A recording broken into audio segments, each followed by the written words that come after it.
thing I really like about Japan and that I can relate to about Japan is how indirect people are.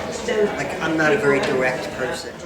I like that about Japan. I like how no one will say no to you. Like when you go to the store and you say, do you have this in a smaller size?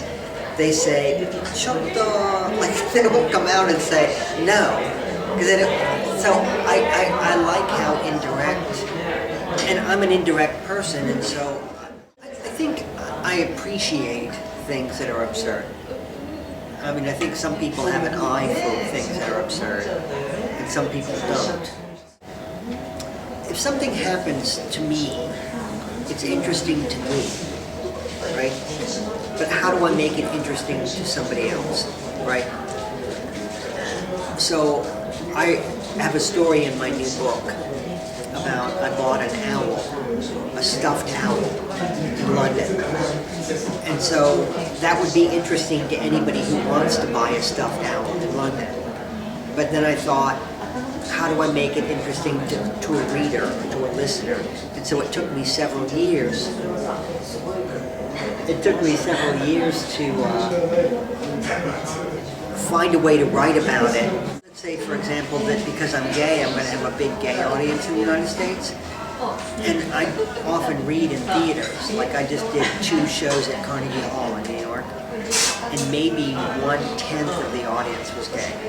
So that's been interesting to me is that 30 years ago, most people would say, well, if he's gay, I'm not going to listen because I'm not gay and it doesn't relate. But now it doesn't matter. So now it's just interesting to me how that's changed over time and how I think I give the illusion of disclosing everything about myself. But there are things that I don't write. Like I don't write about my sex life.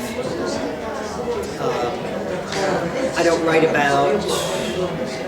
Often I meet somebody and they feel they know everything about me, but there are a lot of things you just can't write.